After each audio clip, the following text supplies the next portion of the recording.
Welcome to the TMDSAS podcast minisode series. In this episode, we'll focus on several different aspects of the application and hear directly from the admissions deans on how information is processed and how you as the applicant can put your best foot forward. Joining us today is the Associate Dean for Admissions at the Texas A&amp University College of Medicine, Mr. Filo Maldonado, and the Associate Dean for Admissions and Diversity at the Texas Tech University Health Sciences Center School of Medicine, Dr. Felix Morales.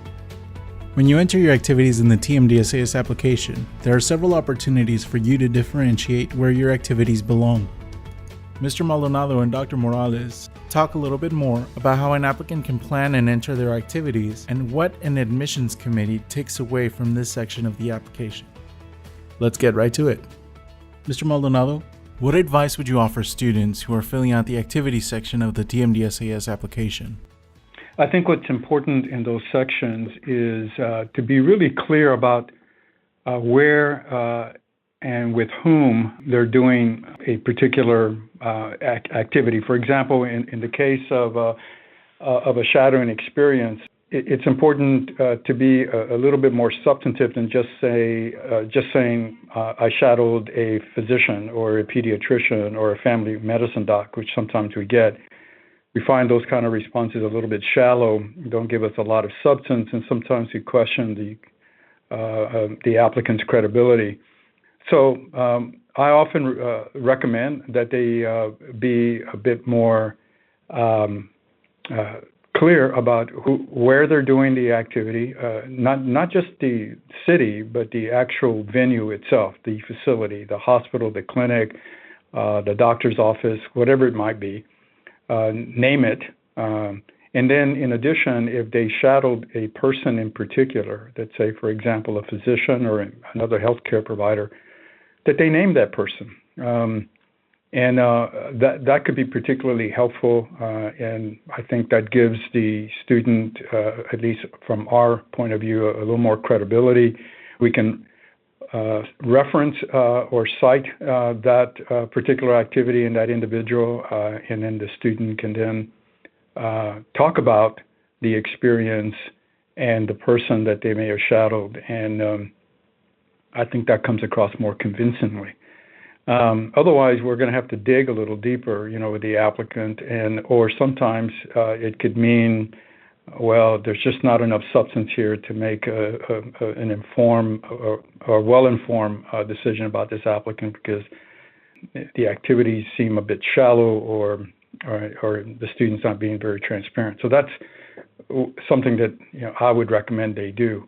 And that would apply to any of those activities, whether it's in the research section or in the community service section as well, in terms of how they complete that section. The other thing is what their role was in that capacity. So especially if they were given some responsibility, we know that there's a limited number of characters within that section, but it's important to be, obviously you have to be concise, but as well as succinct about what they're doing in that experience. So if they're shadowing, not only observing, but what if they learn, briefly, or if they had some responsibility or duty associated with the observation, they could mention that as well. Dr. Morales, what if you have certain students who have the opportunity to be scribes? And so in those situations, those students are both getting healthcare exposure and are also employed. And so how would you suggest that students in that situation enter that information in their application? I would suggest, and particularly if they could potentially, put it both in both sections in regards to employment and also the healthcare experiences. Now, under the healthcare experiences tab, you definitely want to make sure if you are scribing is to be able to describe or to document beyond just your scribing services, but potentially, list names of physicians that you've worked with in the ER. And how we tie that back in together just with the whole complete application in regards to describing is with any student who's just predominantly scribing as a means to get some shadowing, exposure, I would always recommend that you look into one of the ER physicians as a potential letter writer. And because what that does for us, it verifies that you were there just more for employment reasons, but more importantly that you are there again developing some form of mentorship from a physician in order to kind of help you along with this process of going into medical school. And so I would recommend that if they're tying it into the healthcare activity section, to document who you work with, what type of work you did, and potentially get a letter writer. And then it wouldn't hurt also to go ahead and put it in under the employment section, just because you technically are employed and you are making money off of those experiences as well. What is a leisure activity that kind of stands out to you for a medical school applicant? The ones that stand out are usually when you're reading someone's profile or personal statement and you see their picture, and then they, for example, I had a student who wrote down some form of like folk dancing, like Indian folk dancing, and that's the one that stood out in my mind, because you look at you read through their application and you're thinking of someone that's very serious, and then when you read that part of it does stand out, and it tells you, well, this young person has gone above and beyond, and just instead of being just a serious student all the time, has done something fun and worthwhile to help them, not only just to enhance their profile, but sincerely just because they actually enjoyed it. And when I read that section, this was a few years ago when I was interviewing for our medical school, and we discussed that at length, and so that section does that's the one that stands out the most. Well, that's fantastic, because something like that, folk dancing might just seem like a fun activity for somebody, but it actually gives you much more robust idea on the other end of who that person is, just as you said.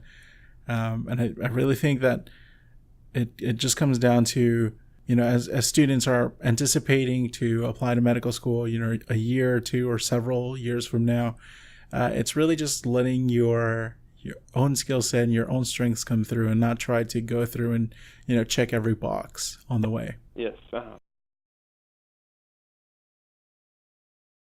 You'll notice that both Mr. Maldonado and Dr. Morales mentioned that listing your activities, location, and the name of any physicians that you shadowed will help improve how the admissions committees see the legitimacy of that activity. Now, this might sound weird at first, considering that not all physicians know each other, but it actually provides additional insight into the environment that you were in when you were doing your shadowing experience. And so I wanted to make sure that you took that point away from this episode of the podcast. Also, as you're preparing to go into these different activities, make sure that you document what you're doing, so that when you're filling out the application, you have a very clear record of all of the things that you accomplished in each of these activities, whether they be a shadowing opportunity or a volunteer experience. Keeping a journal of these different entries is going to be key, so that when you're filling out the application, you know exactly what it is that you accomplished there, and you're able to express that in a much more clear and concrete way. As Dr. Morales mentioned, the leisure activities section shouldn't be taken very lightly, and that's because this is one section of the application that isn't necessarily consequential to the overall admissions process, but actually gives the admissions committees additional insight into who you are and the type of activities that you do. In essence, they actually make you a person beyond the MCAT or the DAT and the GPA and all the metrics that go into an application. So as you're planning your pre-health career, think about activities that really get you excited and really get you pumped up, and they're meaningful to you.